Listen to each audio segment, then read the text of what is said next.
മാധ്യമപ്രവർത്തനത്തിനെ കുറിച്ചാണ് ഇന്ന് പറയാനുള്ളത്. എങ്ങനെയൊക്കെയാണ് കാര്യങ്ങൾ പോകുന്നത് എന്ന് എല്ലാവരും തന്നെ അമ്പരക്കുന്ന കാലമാണ്. വാർത്ത ഞാനാണ് ആദ്യം ബ്രേക്ക് ചെയ്യുന്നതിന് പറയാൻ വേണ്ടി ഓടുന്ന കാലമാണ്. എന്നാൽ ഇതേക്കുറിച്ചൊന്നുമല്ല ഇന്ന് എനിക്ക് മനസ്സിലുള്ളത്. കുറേ കാലമായിട്ട് മാധ്യമം വീക്കിലി കയ്യിൽ കിട്ടിയാൽ ഏറ്റവും ആദ്യം വായിക്കുന്നത് BRP ഭാസ്കർ സാർ എഴുതുന്ന ന്യൂസ് റൂം എന്ന പരമ്പരയാണ്. അതിൽ ഇത്തവണ ദൃശ്യമാധ്യമ പരീക്ഷണങ്ങൾ എന്നൊരു തലക്കെട്ടിൽ ആ ചാപ്റ്ററാണ്. എല്ലാവരും ഒന്ന് വായിച്ചിരിക്കുന്നത് വളരെ നന്നായിരിക്കും. എങ്ങനെയൊക്കെയാണ് അല്ലെങ്കിൽ എന്തൊക്കെയായിരുന്നു നമ്മുടെ തുടക്കകാലം? തീർച്ചയായിട്ടും അതും ഇന്നത്തെ മാധ്യമപ്രവർത്തനമായിട്ട് യാതൊരു കമ്പാരിസണും പറ്റൂല. ഒക്കെ ശരിയാണ്. പക്ഷെ എന്നാൽ ഒന്ന് വായിച്ചു നോക്കൂ. അതായത് നമുക്കെല്ലാവർക്കും അറിയാമല്ലോ, ഏഷ്യാനെറ്റ് തുടങ്ങാനുള്ള പ്രാരംഭ ചർച്ചകളുമായി ശശികുമാർ സാറ് വരുന്ന കാലം. ആ ഇടയ്ക്ക് തന്നെ തിരുവനന്തപുരത്ത് എത്തിയിട്ട് BRP ഭാസ്കർ സാറുമായിട്ട് സംസാരിച്ചത് ഇതേക്കുറിച്ചൊക്കെയാണ്. അപ്പോൾ അദ്ദേഹം ഈ ദൃശ്യമാധ്യമ പ്രവർത്തനത്തിൽ വന്നതിനെക്കാട്ട് ഫോക്കസ് ഇന്ത്യ ഫീച്ചേഴ്സ് എന്ന പേരിൽ ഒരു അനൗപചാരിക സംവിധാനം ഞാനുണ്ടാക്കി അദ്ദേഹം എഴുതിയിരിക്കുകയാണ്. തെക്കേ ഇന്ത്യൻ സംസ്ഥാനങ്ങളിൽ നിന്ന് ന്യൂസ് ക്ലിപ്സും വീഡിയോ ഡോക്യുമെൻ്ററികളും നൽകാൻ തയ്യാറാണെന്ന് ഞങ്ങൾ ദൂരദർശനെ അറിയിച്ചു. അവർ ഞങ്ങൾക്ക് അക്രഡിറ്റേഷൻ തന്നു. PTIയും UNAയും കഴിഞ്ഞ് ദൂരദർശൻ അംഗീകാരം നൽകിയ മൂന്നാമത്തെ ഏജൻസിയായിരുന്നു ഈ ഫോക്കസ്. കേരളത്തിൽ നിന്നുള്ള ഒരു വാർത്തയാണ് ദൂരദർശൻ സംപ്രേഷണം ചെയ്ത ആദ്യത്തെ ഫോക്കസ് റിപ്പോർട്ട്. കാലിക്കറ്റ് സർവകലാശാലയിലെ ബോട്ടണി പ്രൊഫസർ ഡോക്ടർ KS മണിലാലിൻ്റെ നേതൃത്വത്തിലുള്ള ഒരു സംഘം സൈലന്റ് വാലിയിൽ ഏതാനും സസ്യങ്ങളും ഓർക്കിഡുകളും കണ്ടെത്തിയതായി ഒരു മലയാള പത്രത്തിൽ വായിച്ചപ്പോൾ ഞാൻ അവയുടെ പടങ്ങൾ എടുത്തിട്ടുണ്ടെങ്കിൽ അയച്ചു തരണമെന്ന് അദ്ദേഹത്തിനോട് ആവശ്യപ്പെട്ടു. അദ്ദേഹം അയച്ചു തന്ന സ്ലൈഡുകൾ ബാംഗ്ലൂരിലെ ഒരു സ്റ്റുഡിയോ വീഡിയോ കാസറ്റിലേക്ക് പകർത്തി. ദൃശ്യത്തിൻ്റെ ഗുണനിലവാരം തൃപ്തികരമായി എനിക്ക് തോന്നിയില്ലെങ്കിലും വാർത്താ പ്രാധാന്യമുള്ളതുകൊണ്ട് അയച്ചു കൊടുത്തു. ദൂരദർശൻ ദേശീയ ബുള്ളറ്റിനിൽ സംപ്രേഷണം ചെയ്തു.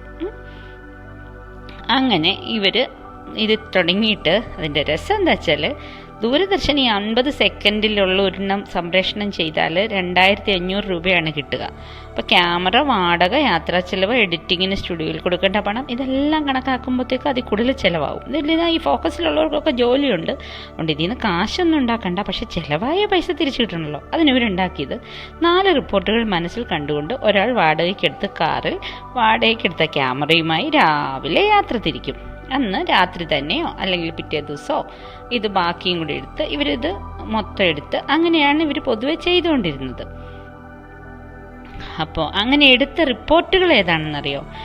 വികസനോന്മുഖ സോഫ്റ്റ് റിപ്പോർട്ടുകൾ മാത്രമാണ് അവർ ചെയ്തുകൊണ്ടിരുന്നത്. അതിലൊന്ന് ഒരു ബാങ്ക് മാനേജറുടെ ശ്രമഫലമായി കർണാടകത്തിലെ ഒരു അതിർത്തി ഗ്രാമത്തിൽ പരമ്പരാഗത ദേവിദാസി സമ്പ്രദായത്തിൻ്റെ മറവിൽ നടന്നിരുന്ന വേശ്യാവൃത്തി അവസാനിപ്പിച്ചതിനെക്കുറിച്ചായിരുന്നു ഈ ഡോക്യുമെൻ്ററി.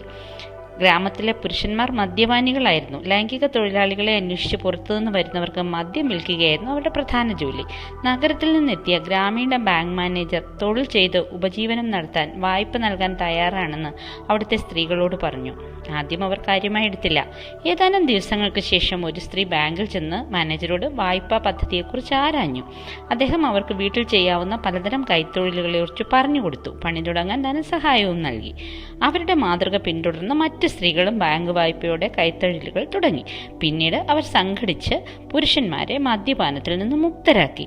അവരും പുതിയ ഉപജീവന മാർഗങ്ങൾ കണ്ടെത്തി. കന്നഡ പത്രത്തിൽ നിന്നാണ് ഈ ഒരു ഗ്രാമത്തെക്കുറിച്ച് അവരറിഞ്ഞത്.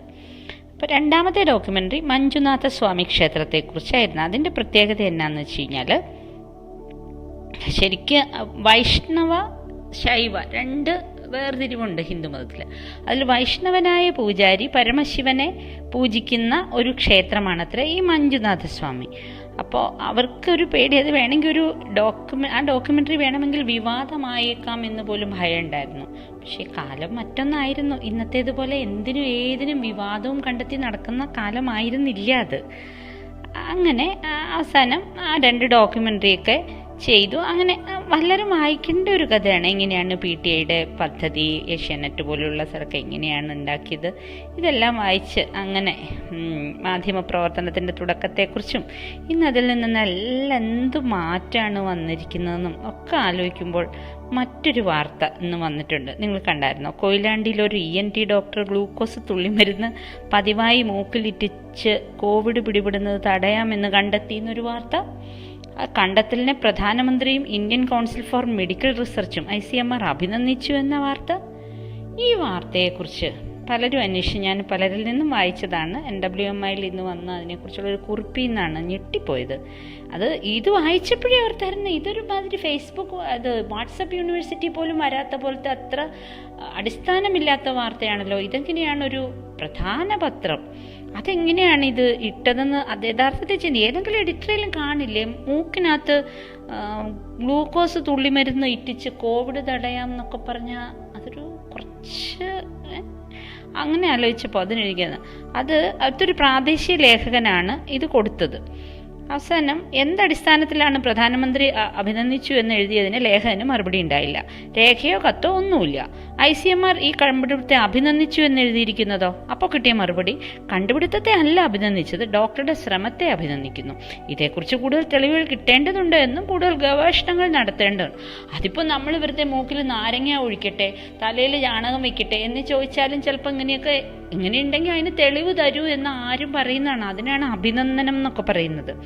ഇങ്ങനെയാണ് കാലം പോകുന്നതെങ്കിൽ മാധ്യമപ്രവർത്തനം എന്നതിനെക്കുറിച്ച് നമ്മുടെ മുന്നിലുള്ള മഹാരഥന്മാർ കാണിച്ച വഴിയൊക്കെ ഇതുപോലെ എഴുതിയൊക്കെ വെച്ച് ആരെങ്കിലുമൊക്കെ വായിച്ച് ആരെങ്കിലും അതിനെയൊക്കെ കുറച്ചും കൂടി ദൈവികമായും അത് സമൂഹത്തിന് ഏറ്റവും ഗുണം ചെയ്യുന്ന ഏറ്റവും മനോഹരമായ ഒരു ജോലിയായും കണക്കാക്കേണ്ടതല്ലേ എന്ന് ചിന്തിക്കണ്ടേ?